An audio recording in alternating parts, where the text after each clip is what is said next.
The morning the story truly began was wrapped in a pale, winter blue haze, the kind of quiet dawn that made Manhattan look softer, almost softer than it ever allowed itself to be.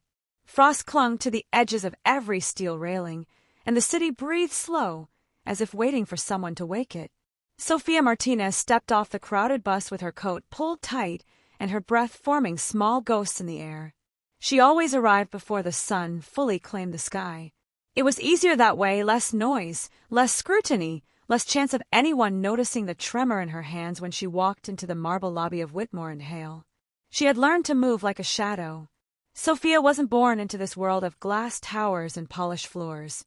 She came from a quiet street in Queens, raised by a mother who worked double shifts and taught her that dignity wasn't about money, it was about how you carried your heart. But even so, stepping into a place like this still made her feel as though she was trespassing into a universe that didn't quite belong to her. And maybe never would. Yet she needed this job. The paycheck, the stability, the fragile hope that came with it. Noah Whitmore's secretary was a role she had worked toward for months, climbing through temp positions, late nights, and quiet determination. She just never expected the job to feel so heavy on her chest. Because Sophia wasn't only carrying ambition, she was carrying guilt, old, invisible, stitched beneath her ribs. Regret has its own heartbeat. The 33rd floor was empty when she entered. Soft lamplight spilled across the brushed steel desks, and the skyline glittered faintly beyond the floor-to-ceiling windows. She breathed it in, this silent, untouched moment before the world began demanding pieces of her. She placed her bag down, straightened her blouse, and prepared the office exactly as she always did. Fresh coffee, updated agenda, organized files that Noah would skim with absent-minded precision. She had only met him twice, briefly, but even those fleeting encounters left impressions she didn't fully understand. He was the kind of man who carried silence as if it were armor. Sophia wasn't sure whether that made him intimidating or deeply human. A soft chime sounded behind her, the private elevator. Her pulse tripped. No one else used that elevator this early. No one except Noah Whitmore stepped out, framed by the dim light. His presence filled the room in a way that didn't ask for attention, but commanded it nonetheless.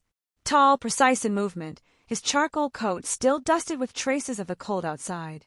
But it was his expression, quiet, unreadable, that made Sophia's breath catch in her throat.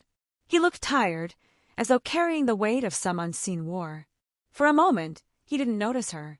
He simply stood there, breathing in the stillness of his own domain, unaware that someone was watching, someone who wished she could forget the way her heart reacted in his proximity. Then his eyes lifted and found hers. A thin silence stretched between them, delicate, charged, almost fragile. Sophia felt as though the air shifted, as if the room itself recognized something neither of them had spoken yet. "Good morning," she whispered, unsure why her voice softened. He studied her for a fraction too long, as if trying to place something about her. Her presence, her sincerity, the unguarded way she looked at him. "You're early," he said quietly. "I wanted to be prepared." He nodded once, reserved, careful, but she could sense the exhaustion beneath his professionalism, a weariness that went deeper than lack of sleep. Some people carry storms behind their eyes. She stepped aside as he moved past her, but something unexpected happened. He paused. Just half a step, just long enough for her to feel it, as though he might say something else, as though he noticed more than he intended to. But whatever it was, he buried it. Sophia exhaled slowly when he walked into his office, the door left slightly open. A symbolic gesture, maybe. Or maybe she was imagining it. She often imagined things she knew she shouldn't.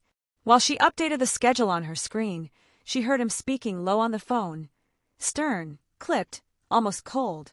A different version of the man who'd looked at her moments ago. A higher world. A heavier world. A world she was only permitted to orbit, never enter. And yet something had begun. She felt it before she could name it.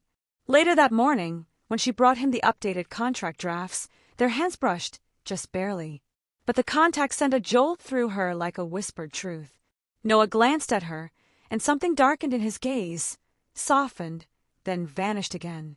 As if he recognized the spark too. As if he feared it. Sophia stepped back, breath thin. Noah closed the folder. and the door between them. But the moment remained. Some doors don't stay closed forever. That was the morning Sophia realized something dangerous was blooming, quietly, impossibly, exactly where it shouldn't. And by nightfall, it would already be too late to pretend she didn't feel it. Because love doesn't wait for permission. It finds the fault line and breaks it.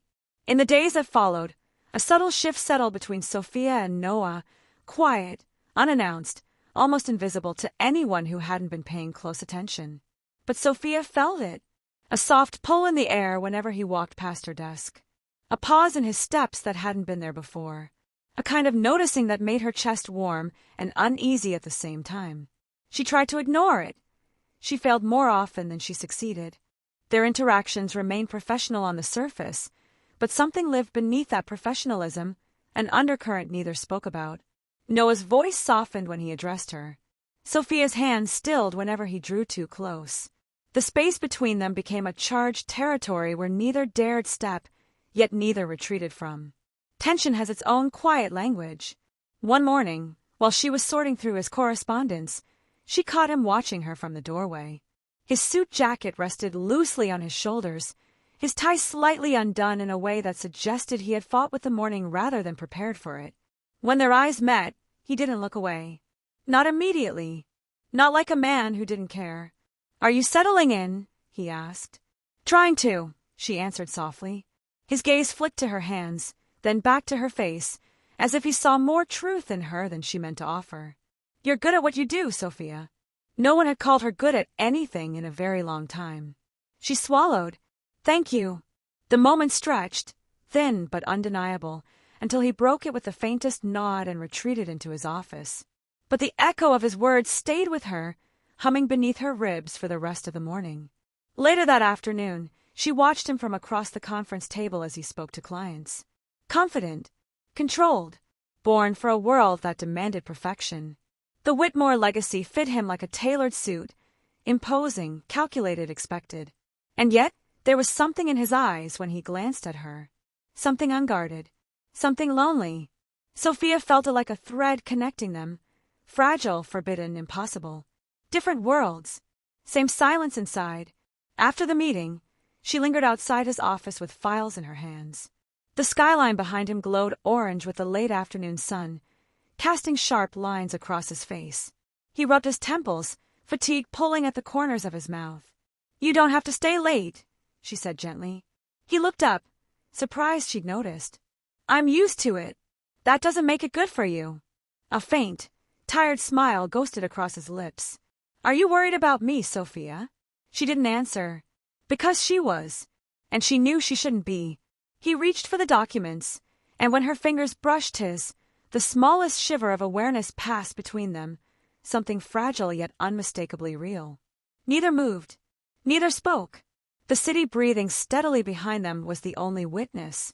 But then Noah drew back, a wall sliding quietly into place. "You should go home."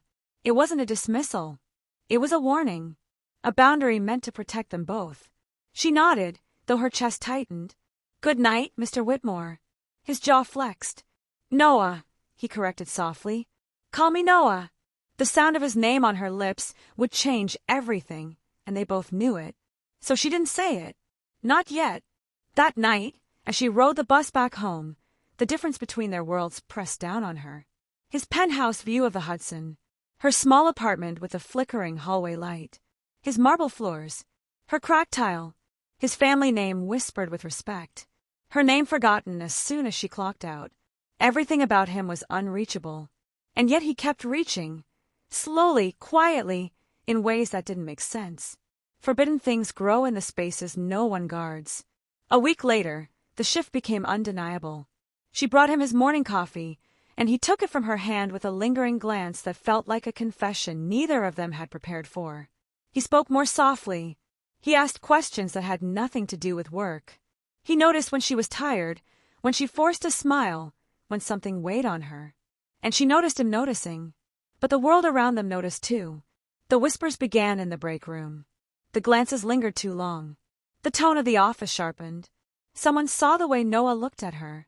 Someone didn't like it. Sophia heard her name hissed in the hallway one evening. followed by a warning wrapped in venom. She won't last. He always fires the ones who get too close. Her blood ran cold.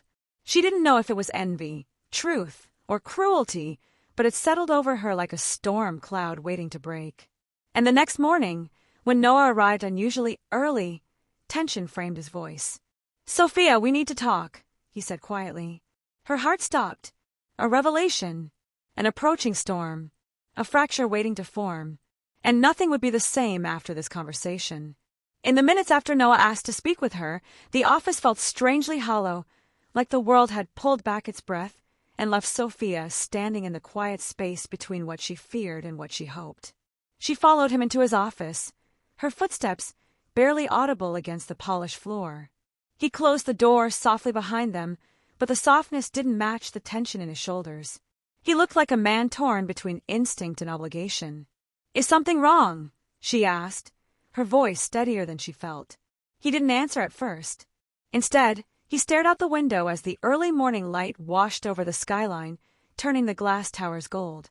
His reflection in the window looked distant, almost unreachable. "There are rumors," he finally said. "About us." Her breath hitched. "About what?" "That I'm favoring you," he said quietly. "That you're getting close to me for personal gain. That you're trying to manipulate your way into the Whitmore circle." The accusation wasn't his, she knew. It belonged to the world around him, a world that had never made room for someone like her. Still, it hurt. "I would never," she began. "I know," he cut in. "I know that. But my family, the board, they're watching everything I do." The distance in his eyes frightened her more than the rumors themselves. Silence pressed between them. A fragile silence. A dangerous silence. When he finally looked at her, something flickered. Regret or fear, she couldn't tell. "Sophia, things are getting complicated." The words were knives she wasn't prepared for. He wasn't firing her. Not yet. But he was stepping back. Protecting himself. Protecting her. Protecting everything except the fragile thread that had been forming between them. "Do you want me to resign?" she asked, unable to keep her voice from trembling. His jaw tightened. "No. But maybe some distance would help." Distance. A single word that felt like a door closing. She nodded because she didn't know what else to do. "If that's what you need." "It's what's expected," he corrected softly. And that was the problem. Expectations had always owned him. Even now, when she left his office, she kept her head down, trying to breathe past the sharp ache spreading through her chest. She returned to her desk, hands trembling as she reached for a stack of files, but her vision blurred and the words swam across the pages. One sentence echoed through her mind. Distance would help. Help whom? Help what? By noon, the office whispers had grown louder. Not softer. Someone had fanned them. Someone had fueled the fire. Someone wanted her gone. And the proof arrived that afternoon, when she overheard two executives speaking near the break room. "She's a problem," one said. "Noah's judgment is already being questioned. We can't afford distractions. His father is furious," the other replied. "He'll push for her termination by next week." The ground beneath her seemed to tilt. She felt suddenly cold. She wasn't just unwanted. She was a threat, and the people around Noah were sharpening their knives, not because of anything she'd done, but because of who she was. A nobody. A secretary with no connections, no legacy, no name worth protecting. And Noah was a man who could lose everything. That night, she left the office late, moving slowly through the dim hallway.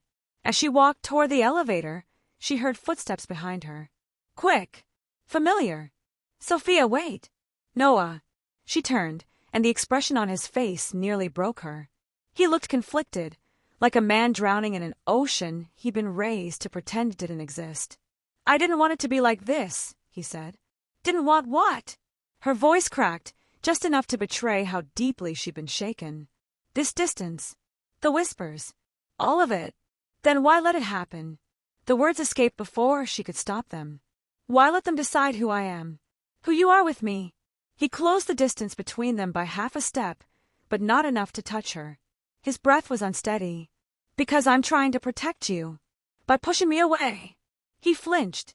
Pain has its own sound. He ran a hand through his hair, frustration tightening every line of his body. If I choose you, they'll destroy you. And if you don't, she whispered. His silence was an answer. A painful one. A shattering one. Sophia stepped back from him, her pulse trembling like a fragile thread stretched too thin. Maybe they already have. The elevator doors slid open behind her with a soft chime, as if the universe had chosen that exact moment to sever the last strand holding them together. Noah, she said, her voice barely audible, I don't want to be your mistake. His eyes softened, devastated, desperate, yet he didn't move, didn't reach for her, didn't fight. And that was the deepest cut of all. She stepped into the elevator, the doors closing slowly between them. A quiet ending to something that had barely begun. And as the elevator descended, she felt it, the break. The fall. The moment everything changed. Sophia wasn't sure what awaited her at the bottom. Only that Noah wasn't coming after her. Not tonight. Maybe not ever. And nothing hurts more than a love that hesitates. The night felt longer than any winter Sophia had ever survived. She walked through the wet streets like someone crossing a border between two worlds, the world of truth and the world of hurt. Her footsteps echoed like questions no one dared answer. When she finally reached the Whitmore building, the wind pushed against her body as if trying to stop her. But she climbed anyway, one step at a time, one truth at a time. Noah was there, as if he'd known. His eyes were red, not from pride but from regret. She recognized that kind of pain instantly. She'd grown up watching men pretend strength where only fear lived. You came, he whispered, as if afraid the air might break if he spoke any louder. Sophia didn't answer. Her hands trembled, but she kept them clasped, steady, as if holding her own heart in place to keep it from falling apart. There are truths that hurt only because they arrive too late. He drew in a breath. Then he opened the door to his father's office. The room felt different from that last night. There were no voices echoing against her. Only silence. A silence filled with ghosts. My father, Noah began, but his voice cracked. He lied to you. And to me. Sophia kept her gaze on the floor, tracing the cracks she'd always known existed between their worlds. He said I sought you out of pity, Noah forced out. And that you wanted benefits. Sophia closed her eyes. The same lie that had destroyed so many women who cleaned other people's houses. It was always so easy to twist a story, so easy to blame the one holding the broom. I know, she murmured. And you believed him. The truth came like a blade, not to wound him, but to free her. Noah dragged a hand through his hair, as though trying to scrub guilt from his scalp. I hesitated. That's what hurt you, not the lie itself. He met her eyes. I should have stood by you in the first second. Not after. Sophia breathed in sharply. Her throat burned.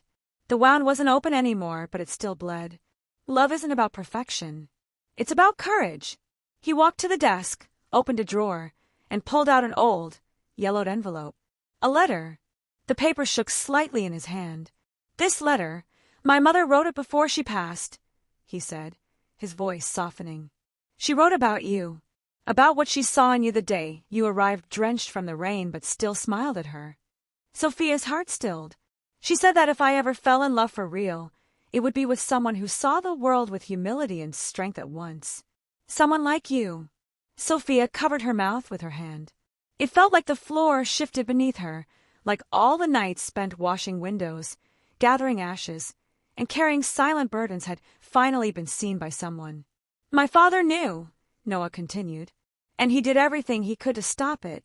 Sophia stepped back. The truth was heavy, but it also had light. So all of this, she whispered, the distance, the fear, the anger, were choices I should never have made, Noah admitted, stepping closer, slowly, carefully. But I'm here now, because some things are stronger than pride, stronger than the distance between our worlds. Sophia lifted her face. Tears hovered but didn't fall. And what things are those? She asked, barely audible. He smiled, not the polished, trained smile of the Whitmore family, but the human one. The one she'd first seen in the kitchen hallway when he knelt beside her to help gather the shards. The truth, he said, and the love that exists inside it. The silence between them no longer felt empty. It felt dense, alive, almost like a bridge. And for the first time since everything shattered, Jane felt her body loosen just a little. Enough for hope to breathe again. Sometimes losing is the only way to discover what truly matters. He extended his hand, not to take hers, but to offer it. No pressure, no demand. Sophia stared at that hand for a long moment. It was the simplest gesture in the world, and somehow the hardest to accept. "I'm not promising to return to where we were," she said firmly. "But I can walk with you until we understand where we might go." Noah nodded, as though that was the only answer he deserved. When their fingers finally touched, it wasn't a full return. It was a beginning, a truce, a small light, a possible future. And as they stood there, side by side, the recurring leitmotif returned, soft as a breath. "We don't belong to the place we were born, but to the place where the heart finally breathes." And that night, for the first time in a long while, something inside both of them breathed. The reconciliation wasn't complete, but it was finally possible. "Now," Noah whispered, "let me be worthy of whatever we can still build." The morning after everything unraveled arrived softer than Sophia expected.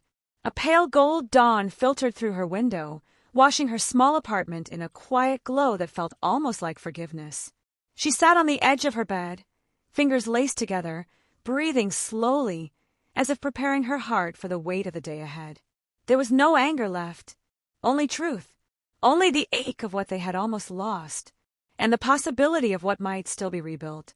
The bus ride to the office felt different this time. The same cracked seats, the same hum of the engine, yet the world outside seemed gentler, as if holding its breath for whatever would come next. Sophia wasn't sure what that would be. She only knew she was finally ready to face it. When she stepped into the Whitmore building, the polished floors reflected her silhouette back at her, steadier than she felt. The whispers had faded, the stares had softened, but the weight of yesterday still lingered in every corner she passed. And when she reached Noah's office, she found the door open. He was standing by the window, as if he had been waiting for dawn itself to bring her to him. The city stretched out before him, tall and unforgiving, but something in his posture was softer. Unarmored, he turned slowly, and when their eyes met, the world stilled. Sophia swallowed. "Noah, we should talk." He nodded, stepping toward her with the quiet gravity of someone who had rehearsed every word he needed to say, and feared none of them would be enough. "I owe you honesty," he said. "All of it. Not the pieces that make me look good, not the parts that are convenient." Sophia's pulse pressed gently behind her ribs. He drew in a breath. "My father threatened to dismantle everything I've built. Said I'd lose my position, my inheritance, everything that carries the Whitmore name." "And you believed him?" she whispered. "No," Noah answered softly. "I feared him." It was the first time he had ever admitted fear out loud. It didn't make him weaker. It made him real. "It wasn't you I doubted, Sophia. It was myself, my ability to protect either of us from this world." Her throat tightened, not because his words hurt, but because they healed in places she didn't expect. "And you think I needed protection?" she asked quietly. "No," he said, shaking his head. "You needed truth, and I didn't give it to you." A fragile silence stretched between them, not tense, not sharp, but tender. Something like hope hovered in the space. Then Noah stepped closer, the air shifting with the quiet urgency of someone choosing courage over legacy. "I can't promise that loving me will be simple," he said, "but I can promise it will be honest. Every single day." Sophia closed her eyes, a single tear slipping free, not from pain but from release. "Noah, everything we felt, everything that broke us," her voice wavered. "It only happened because we were afraid of what we meant to each other." He exhaled, nodding, his jaw trembling with emotion he didn't try to hide. "We don't belong to the place we were born, but to the place where the heart finally breathes." The leitmotif lingered between them, soft and reverent. It felt like an answer, like a home they had both been searching for. Noah reached for her hand, slowly, as if asking for permission with every inch. And this time, when his fingers touched hers, she didn't hesitate. The world outside the window kept moving. Cars, people, expectations, history, but in that room, time softened. They stood connected not by perfection, or certainty, or the illusion of some fairy tale ending, but by truth, by choice, by a love that had survived its own breaking. Sophia spoke first. "If we do this, It has to be on our terms, not theirs. Yours, Noah corrected gently. It starts with your terms. She smiled, a small, trembling thing that held entire lifetimes in it. Then my first term is simple. We build something real. Something free. Noah nodded, emotion shining openly in his eyes. Then that's what we'll build. He lifted her hand and pressed it to his chest, right over the heartbeat that had betrayed him every time he looked at her. Stay, he whispered. Not because you have to, but because you choose to. Sophia stepped closer, letting her forehead rest lightly against his. The window behind them glowed brighter, as if the sun itself leaned in to witness their quiet return to each other. I'm here, she breathed. Not because of your name, or your world, but because you finally let me see your truth. He closed his eyes, exhaling a shaky breath that sounded like surrender and salvation at once. And in that fragile, luminous moment, they chose each other, not perfectly, not fearlessly, but humanly. With truth, with hope, with a love that learned to breathe. Sophia whispered the final truth the world needed to hear. Sometimes the bravest thing we can do is love without permission. And that was the moment the story stopped being about forbidden love and became a story about freedom. A freedom they would write together.